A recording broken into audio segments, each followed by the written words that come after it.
one review with your couch coaches. Today we're looking at all the games that were played this weekend. Some interesting games, some not so interesting games.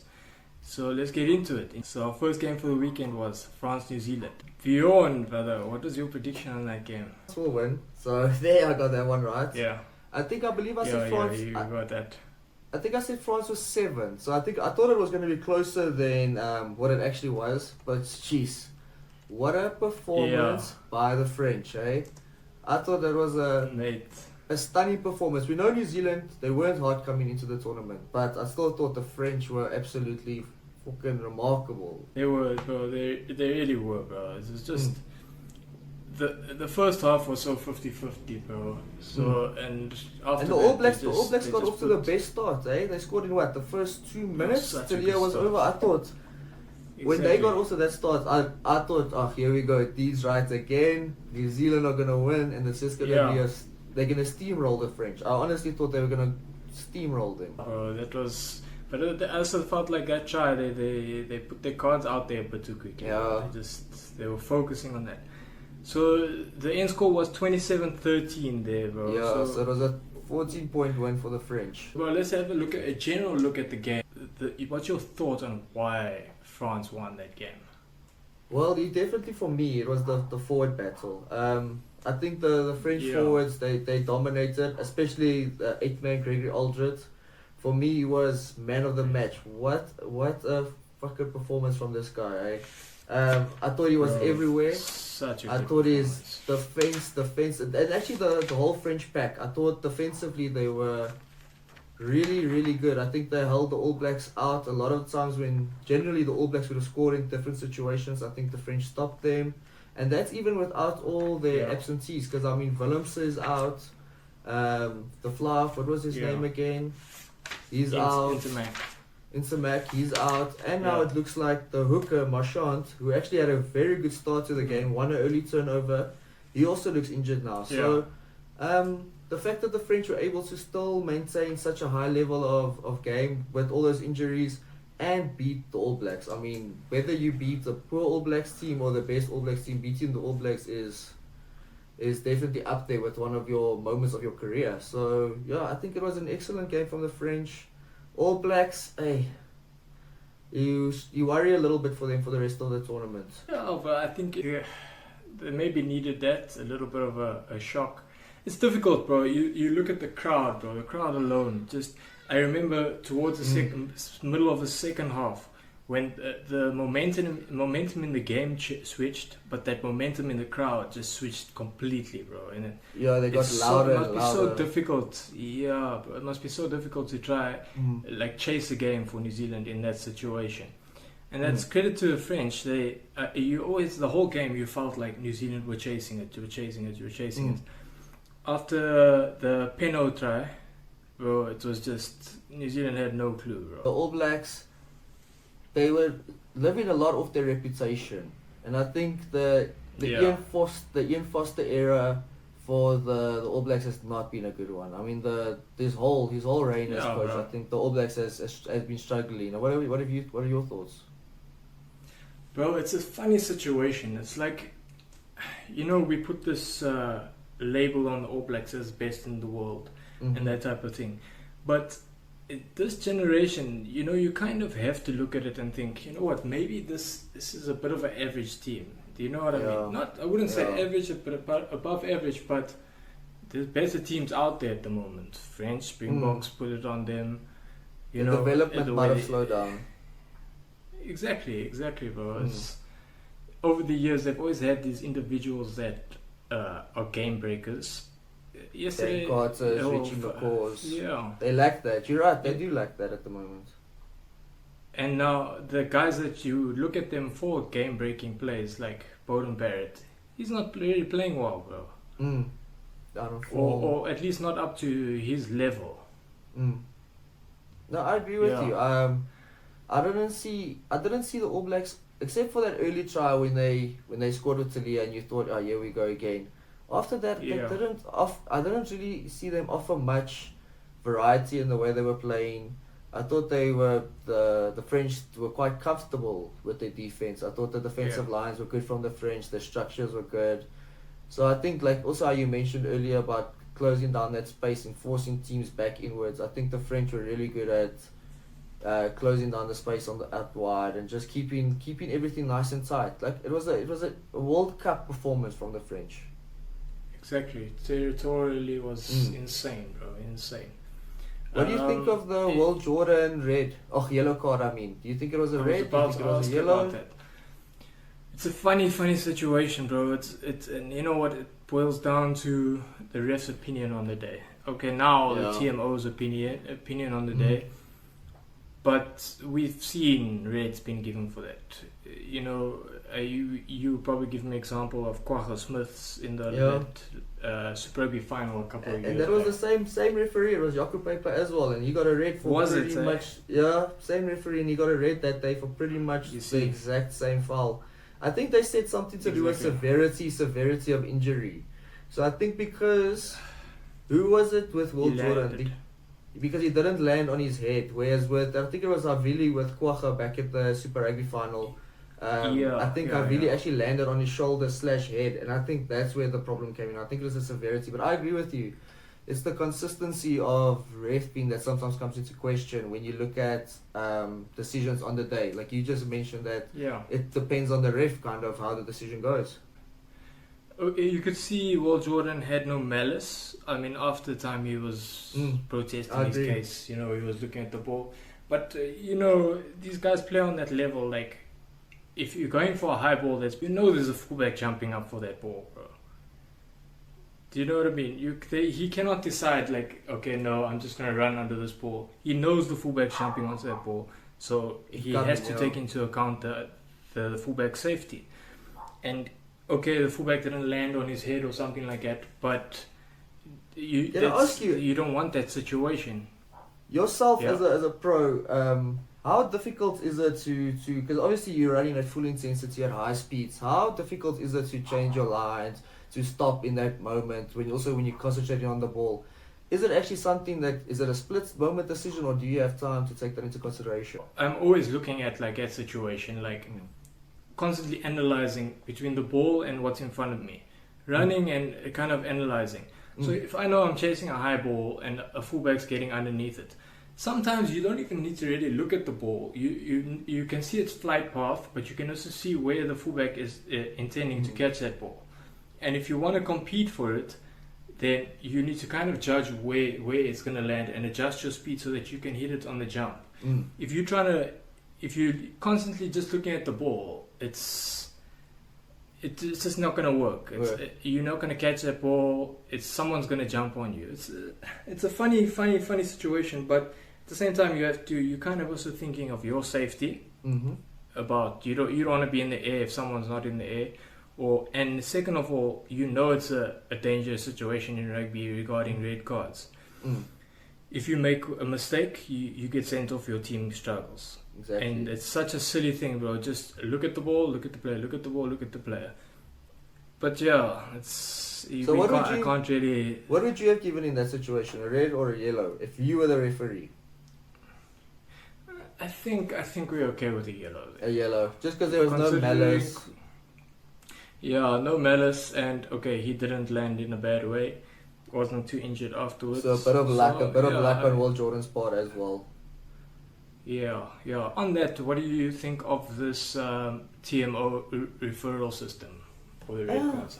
How's that looking for you? I think it's an interesting idea to test out, because obviously it gives the referee more time to actually, or the TMO, let's say, more time to actually consider what the situation was. But my concern with this is that it takes the responsibility away from the ref. So refs might over time get lazy in their decision making, because they'll just be like, is it not? I think we've seen this with VAR in football, where especially with penalty calls, if referees aren't sure if to make the penalty call or not, it becomes a confusing thing and then decisions oftentimes the right decision does not get made, and I fear for that. But I think it's a idea to test out in yourself. Well, I think a little bit disagree in the terms of the responsibility thing. The problem is with our game, there's so many laws and rules and all this.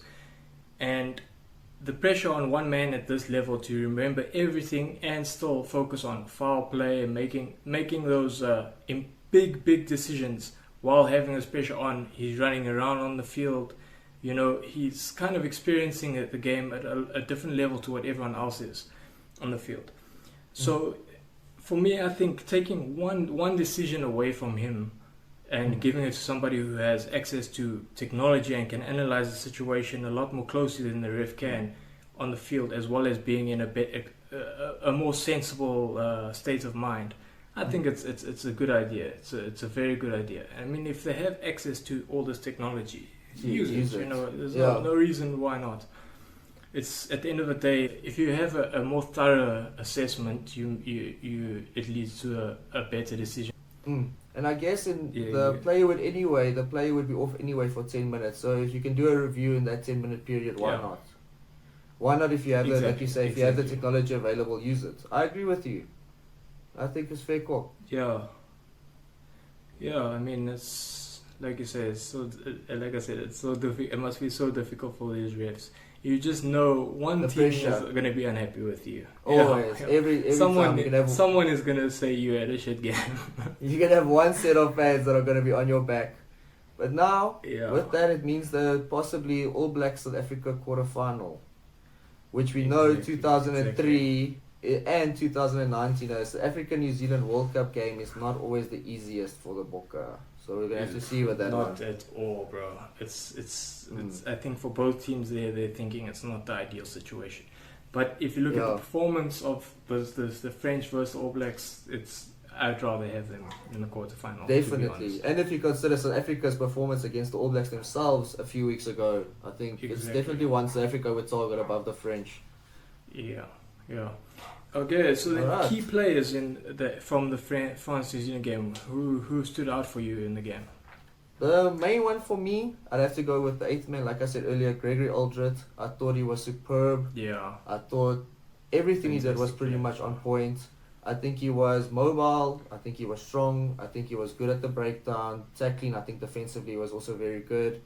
One more player that stood out for me, I think he missed 2 or 3, but Ramos, I think having a fullback or a kicker, having a kicker once again that can actually put the ball through the post is very important. And then the last one for me is Jalibert. I thought he made quite a good impact, especially with the penalty try. I thought it was nice movement. He was drifting in and out quite nicely, and a good offload for the try. And yourself, who's your 3 picks for players of the game? I think you picked 2 of mine. But obviously Dupont, man. Dupont just is he does nothing wrong on the field. Everything he does right. He's a superstar, isn't he? He's a superstar. Bro, he's just a freak in this game, bro. It's crazy how he plays. He just knows what to do in every situation. It's one of those generational talents, bro. Yeah. If his you win game this World Cup, management, game IQ is unmatched at the moment. I agree with you. Leadership, everything. And also their number 7 flank, Olivan. Workhorse, bro. Workhorse with amazing physical abilities. He's like a French Pieter-Steph du Toit. He's really impressive, bro. That's actually something I enjoyed watching him. Now that you say French Pieter-Steph du Toit, if you look at the French team and how they've been lining up the last couple of years, don't they remind you a little bit of a South African side? The way they play. They have South African qualities to them. Similar. And your third one? Penno is, he missed the one. He got caught on the one opportunity, but he just always looked dangerous. Yeah. And although Talia scored 2 tries, in general defense, he pretty much had Talia's number. Which is not an easy task. The first try was a cross kick, anything can happen, and with the second one, as well, it's one of those ones. Yeah. So, but in general play, 1-on-1, he was very good, and he's just one of those game-breaking players. Yeah. Very good call. But anyway, game 2 was Italy-Namibia. End score there was 8. 52. So 44 points. 52-8 to the Italians. I had a 35-point difference here. Namibia 20, Italy 55. So I got Italy pretty close, but I gave Namibia a few too many points there. I think most people would have had Italy for this one, but at the same time, for sure. in our predictions video earlier, you mentioned about Namibia actually having quite a decent. When you read out the team, they got quite a decent side. Yeah. So they were good first half. I thought Namibia actually played quite decently first half, but that second half from them, they were uninspiring. They just seemed to drop their heads. Like what they were doing in the first half just didn't seem to resonate. Maybe the Italians went up a gear. They definitely were playing better. Yeah. I thought the Italian forward pack was quite nice. Tommaso Allen, another one, while we were talking about goal kicking, 8 from 8. Italians generally tend to have good goal kickers. And set piece dominance. I think the Italians, they got 6 out of 6 scrums, 20 out of 21 lineouts, and 3 lineout steals. So I think good day for the Italians. But neither side, I don't think any of these sides are going to actually do any trouble for France or Uruguay in their group. Yeah. Now, Namibia, you can definitely see that Alistair Coetzee structure is coming through, and they do have some very, very high quality players there.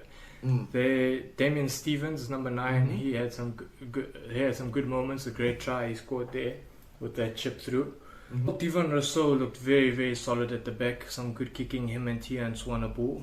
They're playing rugby in the right areas, but they were going backwards a lot, and for them to put on a pretty good performance going backwards, they can be happy with that. It just seemed like they dropped their heads a little. Like I thought the first half they were really in the game.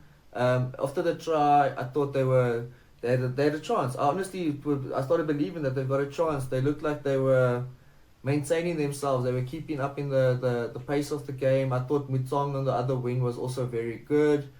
But like I said, I'm a bit disappointed with their second half performance from the Namibians. I really thought we would see more from them. Yeah, for sure. I agree. So what killed them a little bit was that yellow card from Torse van Jaas. Yeah, right in the beginning. That was like early on. The score I think went to 17-3, 17-8 after that. Yeah. So they're always playing catch up. If you want to do well in these games, you don't want to be playing catch up against the tier 1 nation. You know. Yeah. From the Italian side, what I liked about their game is that they didn't fall into that stigma of we're playing against a tier 2 nation. We have to just run everything. Their kicking was very good. They played the territorial game, and that pulled it through for them. They were led well by their captain, Kanane. I think he got man of the match at the end. And they looked effective, but like you said, just not on too high a level. I think. Yeah. I think they'll struggle against a few of the bigger teams. I also think so. I think, like I said, their set pieces were good. I think even their coach Kieran Crowley mentioned that the scrums they did well in the scrums and the lineouts. But I think when push comes to shove, it's not really going to matter against New Zealand and France. I think both those teams, scrums and lineouts, are superior. So Italy, for me, still, I see them number 3. Namibia are going to have to target the Uruguay match. That's their opportunity. They've got a big opportunity with the Uruguay match. So I think maybe they're putting all their focus on that. Like if you're a team like Namibia, you kind of understand what you're coming to the World Cup for. So maybe if you see a team like Uruguay on your way, here's your opportunity for your first ever win. So I'm backing the Namibians against Uruguay. So let's go Namibia. Yeah, for sure. Let's go Namibia. Move on then. Ireland, Romania. In score 82-8 to Irish. I think most people would have gotten this one right. First versus 19th. Yeah, I think a few people predicted too low a score there. Yeah, I also think so. They don't want to stop there. But I think they don't want to stop. The golfing class was too much, I think, in the end of the day. If you look at the Irish, for sure. They gained 1,000 plus 1,000 meters during the match. So over 1,000 meters of the territory gained. They also dominated position in territory, 69 and 63% respectively. And another one for me, Johnny Sexton. Despite his age, he's aging like a fine wine. 24 points and 2 tries. So I think another brilliant performance by the Irish. Romania are who they are, but I think Ireland look like the best team in the world at the moment, the way they played. Yeah, just too much speed. Too much speed on the ball. Rucks were too quick. Aki. Yeah, in Romania. So your key players, Johnny Sexton. Sexton obviously has to go. I think, I'm not sure how you pronounce his name, but Peter O'Mahony. Mahone, I think he was really good. And then I think Bandi Aki. Man of the match. I think Bandi Aki was played very well. Yeah, I think Bandi was very good. So I think for Ireland, like I said, it's difficult for Romania. They got off to a dream start though, scoring with in the first 5 minutes. Sure. But then you saw the Irish class come through. So I think I tell you what, that Romanian number 10, I think his name's Lavasa. He looks a good player. No, they've got a few decent players, but I think the similar thing happens like what happened with Namibia. Once the points start racking up, your head starts to drop a little. Even when a team like Romania at the World Cup, you might be excited. So I think it's just difficult. It's difficult to play. It's difficult to play Ireland. Like I say, number 1 versus number 19 in the world, golfing class. Exactly. Easy game for the Irish. Yourself? Yeah, but pretty much the same as you. You can't really focus on anyone because everyone just had it pretty easy, you know. Romanians fought, but the class is just too much. Speed is too much. The level is just too high. Yeah. Anyway, let's move on then. Australia, Georgia. End score 35-15 to Australia. 35-15. On that one? I was a bit disappointed in Georgia. Yeah. I thought this was I thought this was a perfect opportunity considering that Australia, they down low quite at the moment. They haven't won a game yet. Well, before until this one. And for a team like Georgia that's 11th in the world and actually trying to reach the Six Nations, trying to reach the upper echelons of world rugby, this could have been the perfect time for them to announce themselves as a big team, as a tier 1 team. And I think they just didn't prove it. I think Eddie Jones's class came through in the end, and I think 100%. I'm quite impressed with Australia. Just like England, they're one of those teams that doesn't matter what form they come into the World Cup with, they always seem to do well. So I think Australia are very good. Exactly. Yeah, but I think the Georgians, like I said, they were just a bit too wide-eyed before they came onto the field, bro. The start from Australia just put Georgia away immediately, bro. Even though Georgia had some very good parts of the game, you can just see that they lack that experience. I wouldn't say it's and a bit of belief, bro. A bit of belief. I mean, a knock on over the line from the number 14 is it's an area that the player, I've watched him play before, and he just doesn't make those things. Those mistakes. Do you think the moment might be a bit too big as well? The moment might be a bit too big. That's it, bro. I think the moment just gets to some players, bro, and I spoke about that number 15, Niniashvili. He had a brilliant game, bro. He made some amazing breaks, but then his last pass just isn't what it should be. He makes a bad decision, almost not out of panic, but out of it's almost like excitement. Overexcitement, overhype. You know, like you're so eager to get the try, or you're so eager to score, you're so eager for the points that you end up overextending yourself, over-exaggerating a pass, that type of situation. Exactly. What's your thoughts on? It's all fixable problems. You know, the positive that they can take is that their set piece was brilliant. Good, yeah. They made some great breaks of first phase moves. So that's always a good thing. If you're breaking defenses from first phase, you know your training grounds working. Your training ground stuff is working, which is a good thing. Obviously, once it's a bit late for them to now decide we have to put this all together. And you know what the problem from that comes from is that they don't play too many high-level games, which is disappointing for them. I mean, it would be exciting to see where they would be if they had maybe been in the Six Nations this year. You know? And that's also, if you look at what's happening with Argentina since they joined the Rugby Championship. The rugby's been slowly growing. They've always been quite a good nation, but now they're like a settled, developed, tier 1, full-on rugby nation. Nobody considers them a tier 2 nation anymore. And I think that's the similar path that Georgia is going to go on.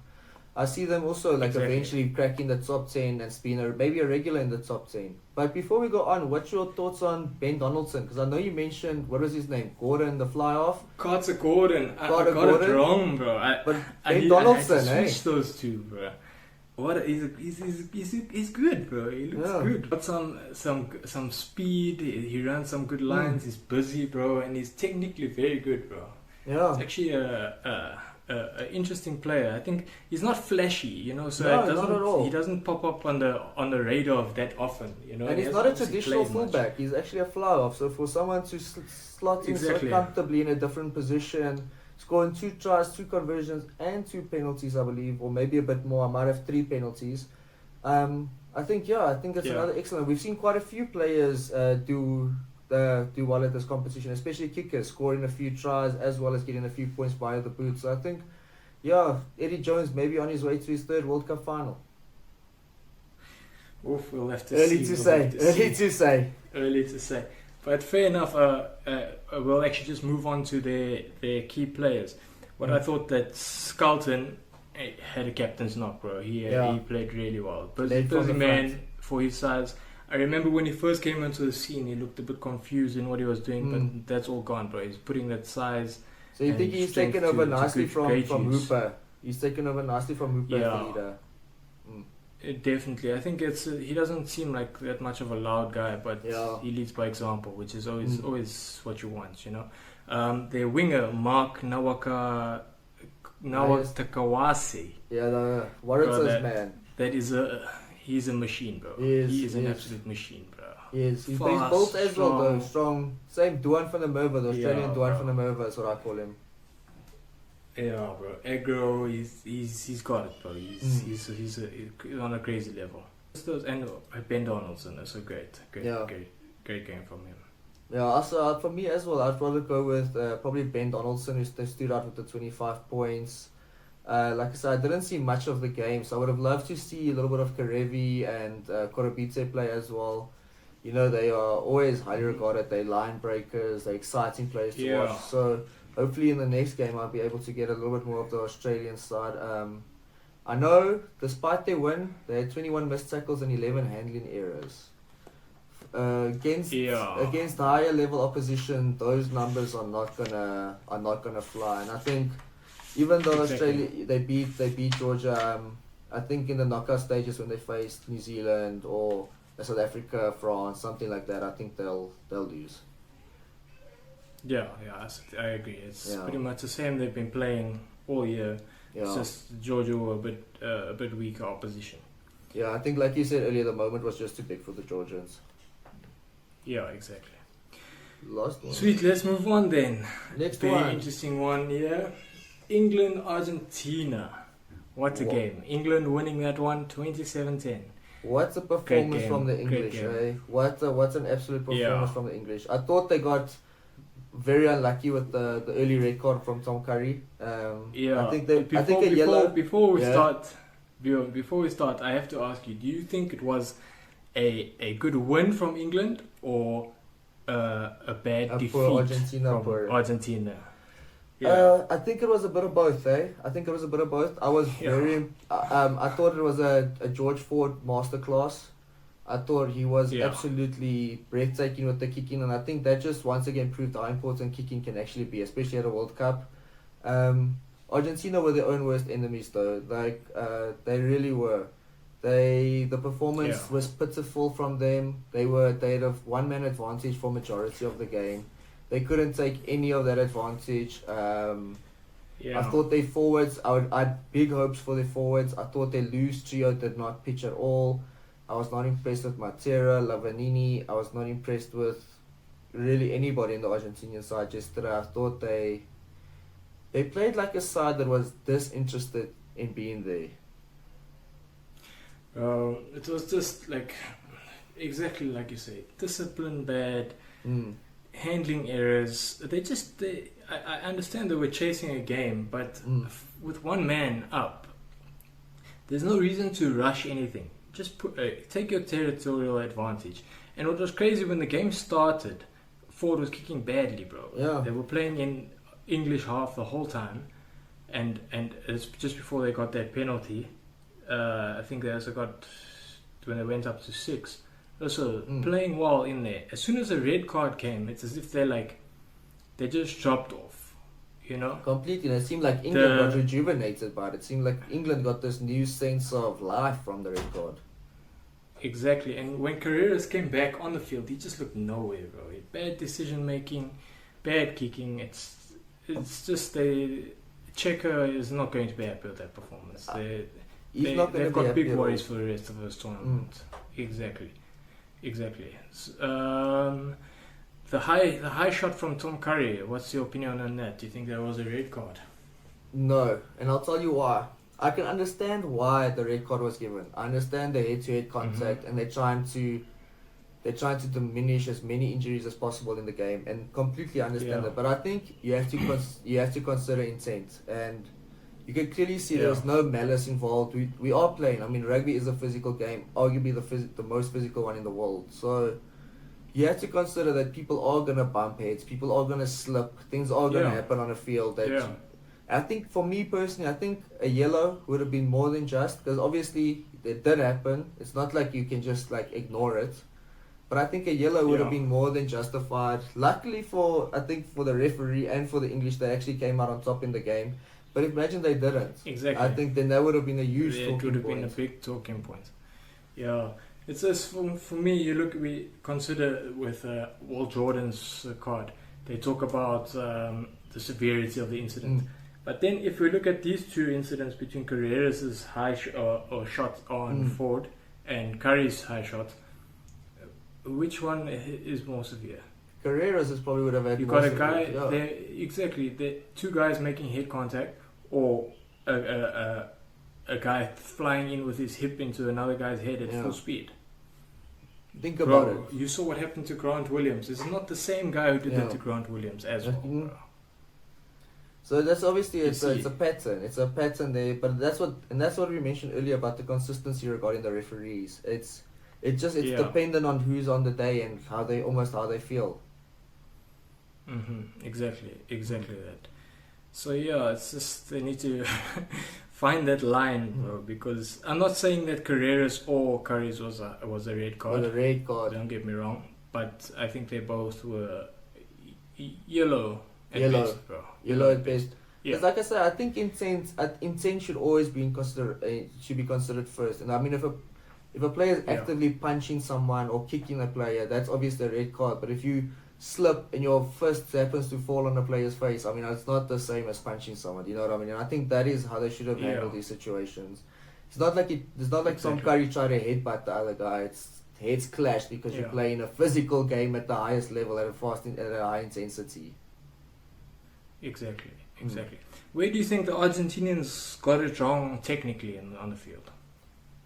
I don't know. I don't think it was technically as much. Obviously, they dropped the ball a lot. They got 15 handling errors to the English too. But I think it was a mentality thing, eh?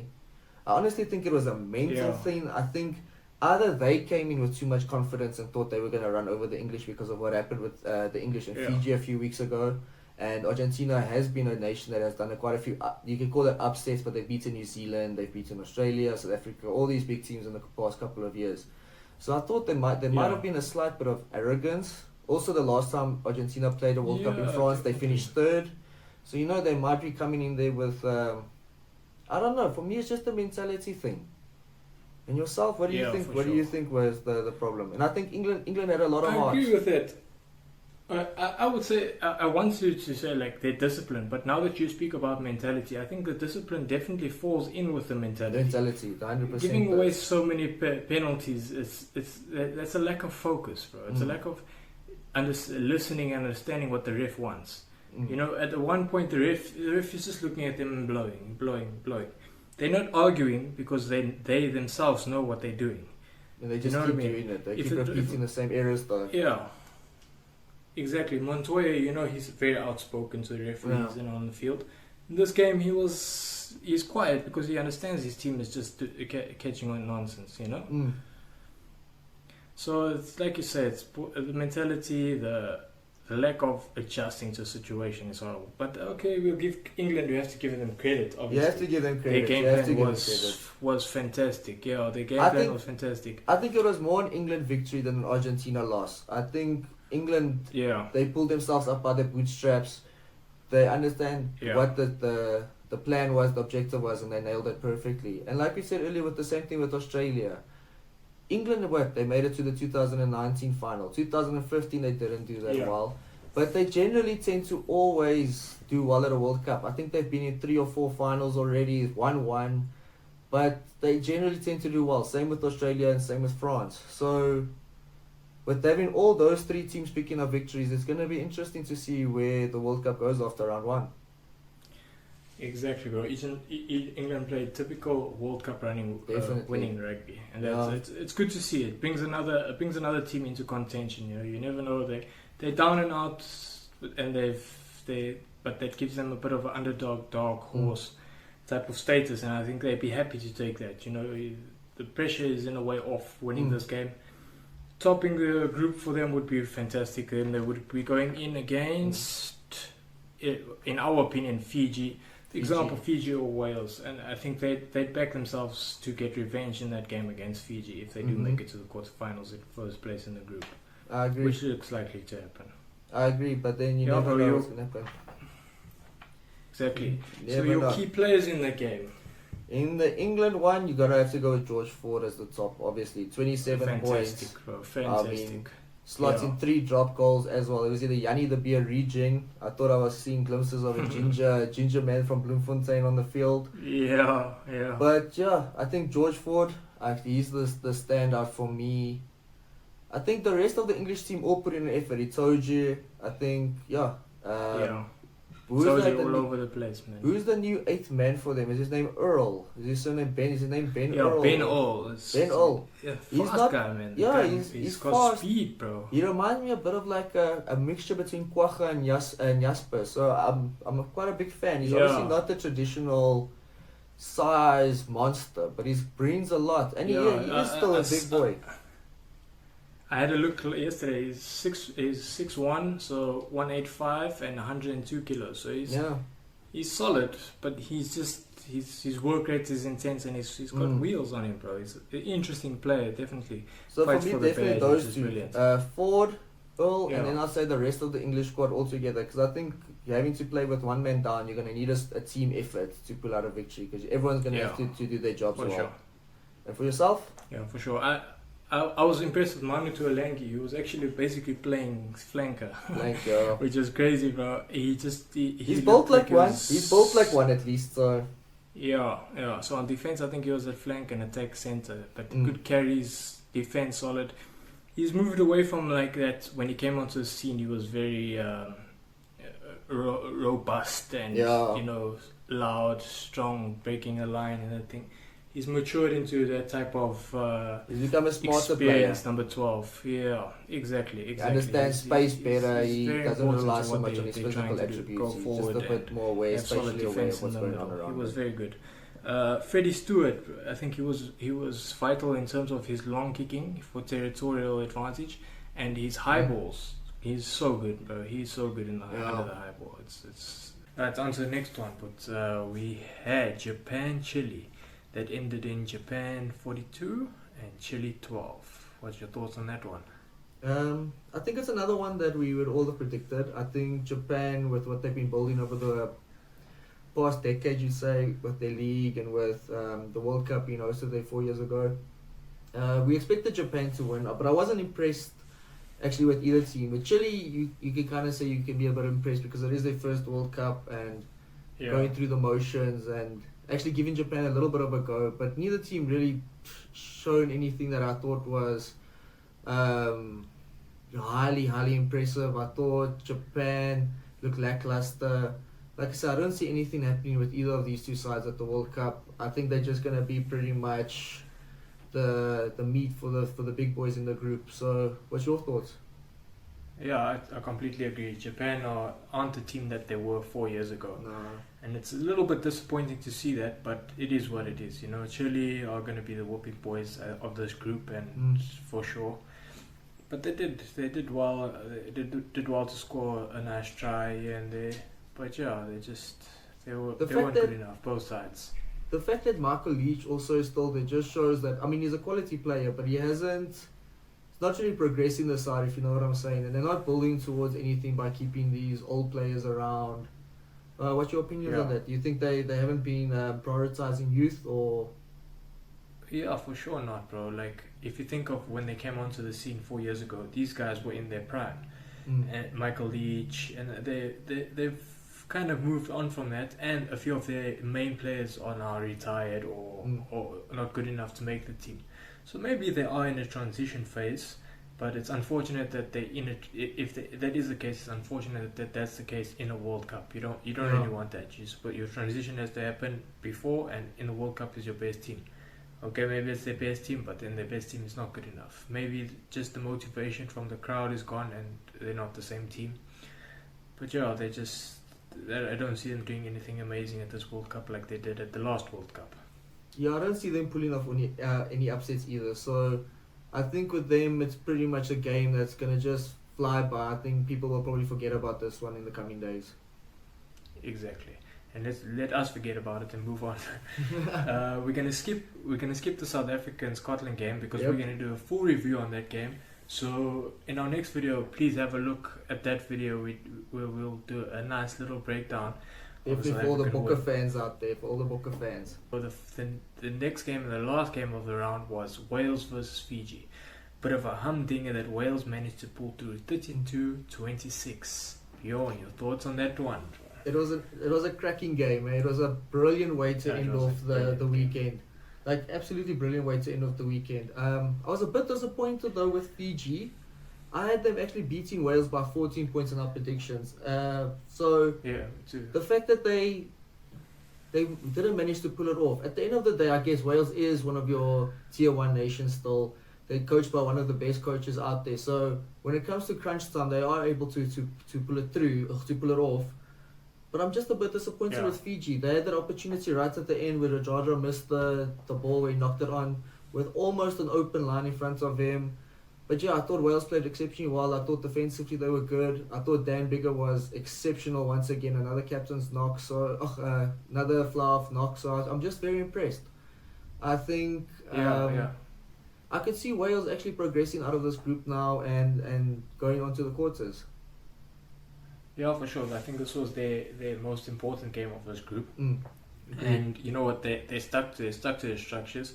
They stood up to the fight, which is the main thing against Fiji. You know, you have to hit them hard and carry into them hard. And they did that well and kicked well, controlled a bit of a territorial game. But they did concede a few not too easy tries because we're talking about Fijian beasts, but tries that they shouldn't be conceding. And if they're going to concede tries they get against teams that aren't making as many errors as Fiji did, and they're going to struggle. And I think at the end of the day, they got off lucky, very lucky at the end there. That should have been a try.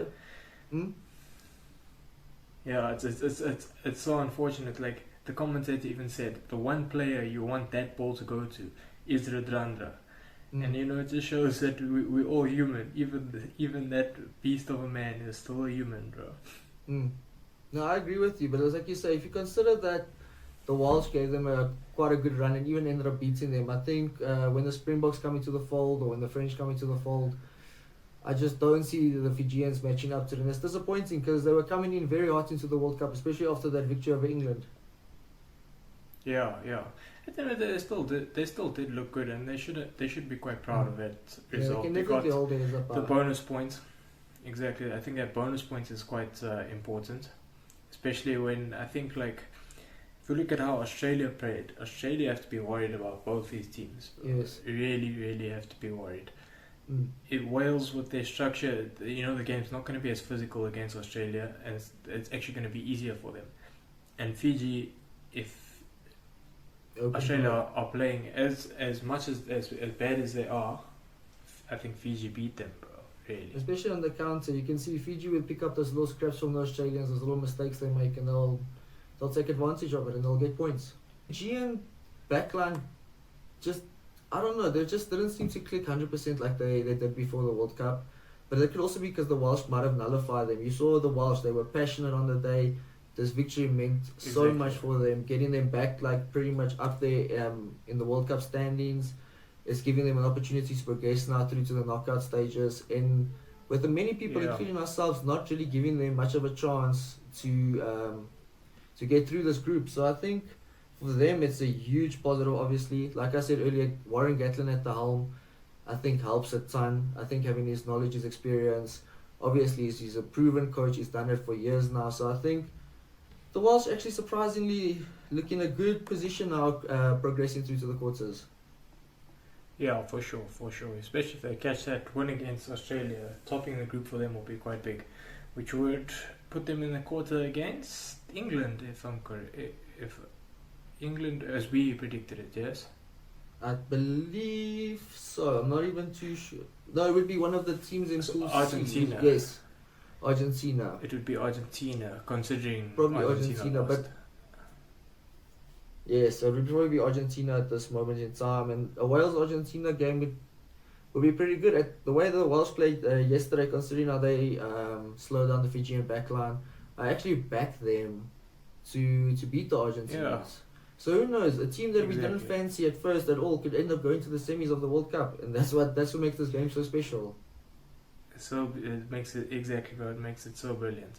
Mm. But yeah, that's our full round one review. Thanks for joining us, guys.